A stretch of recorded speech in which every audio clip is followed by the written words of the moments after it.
नमस्कार मित्रों, मैं हूं अशोक वर्मा। भरोसे का नाम ही है टीवी 20 न्यूज, जो रोज उपलब्ध कराता है ताजा तरीन खबरें।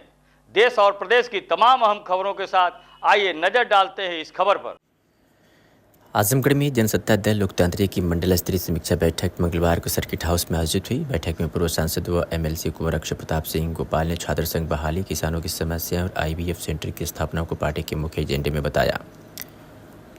ग्राम पंचायत चुनाव में बहुत मजबूत दावेदारी वाले क्षेत्रों से प्रत्याशी उतारे जाने की बात कही। बैठक में संगठन को मजबूती देने, स्थानीय मुद्दों और भविष्य की रणनीतियों पर चर्चा हुई। वरिष्ठ पदाधिकारियों सहित कई कार्यकर्ता उपस्थित रहे। आगमन हुआ है, किन उद्देश्यों के साथ आगमन? देखिए, माननीय राष्ट्रीय अध्यक्ष जी के नेतृत्व में कमेटी बनी कि जनपद में जा जाके, मंडल और जनपद में जा जाके समीक्षा करने के लिए पदाधिकारियों के बीच में बैठकर उनसे सुझाव लेना कि पार्टी और कैसे मजबूत की जाए और समीक्षा के साथ साथ में पार्टी को और मजबूत कैसे किया जाए। हमारी एक ऐसी पार्टी है जो उत्तर प्रदेश में जो पिछले चुनाव हुए विधानसभा में, उसमें तीसरे नंबर की पार्टी है। आप देखिए, भारतीय जनता पार्टी गठबंधन से चुनाव लड़ी, समाजवादी पार्टी गठबंधन से चुनाव लड़ी, हमारी एक ऐसी पार्टी जो अकेले चुनाव लड़ी और हमारे 2 विधायक, एक एमएलसी, दोनों सदन में हमारा नेतृत्व, हमारी पार्टी का नेतृत्व है जनसत्ता दल का। और बस कांग्रेस के 2 एमएलए हैं, बसपा का 1 एमएलए है, तो हमारी तीसरी नंबर की पार्टी भी है। और कम से कम जगह चुनाव लड़ने के बाद हमारी ये स्थिति रही। इस बार हमारे पूरे प्रदेश में संगठन खड़ा कर हो जाएगा तो हम पूरे प्रदेश में चुनाव लड़ेंगे। सर, आगामी ग्राम सभा के चुनाव है, तो क्या उसमें भी अब सहभागिता होगी? हाँ, माननीय राष्ट्रीय अध्यक्ष जी ने कहा है कि माननीय अध्यक्ष जी लोगों को कि जिला पंचायत या प्रमुख में आप लड़ा सकते हैं जहां पे आपकी मजबूत स्थिति हो। ये नहीं कि आप कहीं भी चुनाव लड़ा दें, जहां मजबूत स्थिति हो। मतलब ये जरूरी नहीं कि आप चुनाव ही लड़ाइए, जहां मजबूत हो वहां, जहां हमारे कार्यकर्ता मजबूत हो, आपको लगे तो वहां चुनाव आप लड़ाइए। जमीनी स्तर पर पार्टियां जनता के मुद्दों से कहीं ना कहीं भटक रही है। बेरोजगारी, महंगाई जैसे मुद्दों की सरकार बात नहीं कर रही है। आप लोग किस तरह से जनता को अवेयर कर रहे हैं कि जनता आपके साथ हो?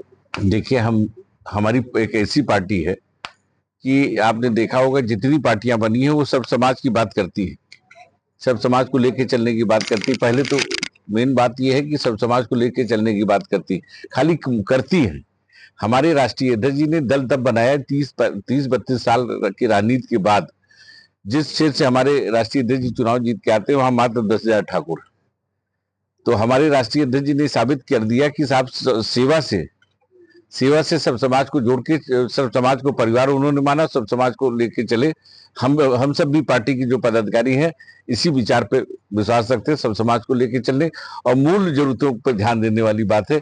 जैसे शिक्षा है, जैसे आपका खाद पानी, सड़क, अगर सड़क अच्छी है तो सड़कें अच्छी होनी चाहिए, समय पे बिजली मिलनी चाहिए। किसानों को आज देखिए, जो ट्रैक्टर जो है 4 लाख का था, जो है वो कितना महंगा हो गया। थ्रेसर जो महंगा था, ये इस पे सबसे बड़ी बात है कि हमारी पार्टी ने उठाया था कि साहब बैरिकेडिंग के लिए सब्सिडी पे पैसा किसानों को दिया जाए ना। आज तक किसी सरकार ने नहीं ध्यान दिया कि आप देखिए, महिलाएं करते हैं, लेकिन महिला आज जो है तमाम महिलाओं का घर टूट जाता है। किस बात के लिए टूट जाता है? क्योंकि बच्चे नहीं होते, दूसरी शादी लोग कर लेते हैं।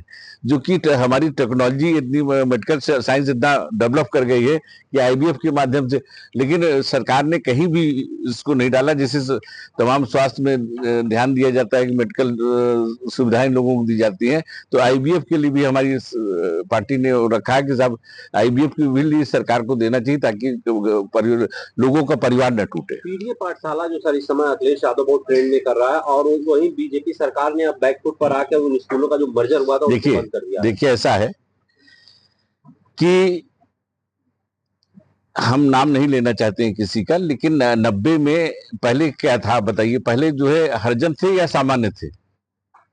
हरिजन थे या सामान्य थे? 90 के पहले कौन था? अभी आप पूछ लीजिए, पीडीए वालों से नहीं जानते हैं। पीडीए को अस्तित्व में कौन लाया बताइए हमको? कौन पीडीए नेता लाया है?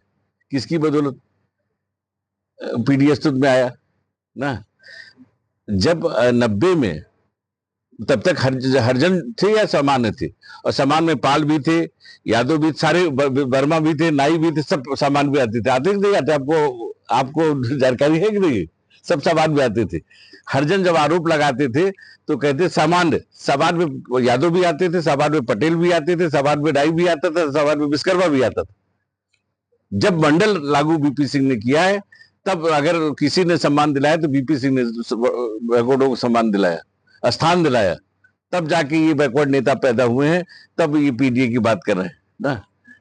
तो किन मुद्दों के साथ जनता में आज विद्यालय का मसला हो गया, रोजगार का मसला हो गया, तमाम ऐसे मुद्दे हैं जिससे तो जो मूल जरूरतों की हम लोग किसान, हमारा देश किसान प्रधान देश है।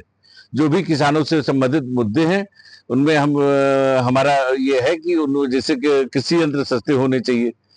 और जो आज देखिए कि जब हम हर आदमी के पास, किसान के पास ट्रैक्टर तो है नहीं, लेकिन जब मंडी में जाता है, जब किसान वहां जाता है अपना अनाज तौलाने के लिए, तो 2 होल्डिंग हो जाती है ट्रैक्टर की, खड़ा रहता है, तो उसकी भी उनको पैसा मिलना चाहिए। सर, सरकार के विकास मॉडल को किस तरह से देख रहे हैं? सरकार कह रही है, सरकार कह रही है, देखिए जो काम करता है वो अपने हिसाब से करता है, लेकिन जहां तक आप ये बात करिए कि किसान की बात, हमारी पार्टी अगर आएगी तो हम क्या करेंगे, इस पे आप पूछिए। हमारी पार्टी अगर सरकार में आती है, हम उसमें आते हैं, पावर में आते हैं, तो हम क्या करेंगे? बताएं क्या करेंगे? हम किसानों के लिए सबसे पहले काम करेंगे, हम नौजवानों के लिए काम करेंगे। छात्र बहाली बताइए, आज जो इतने बड़े नेता पैदा हुए, कहाँ से पैदा हुए?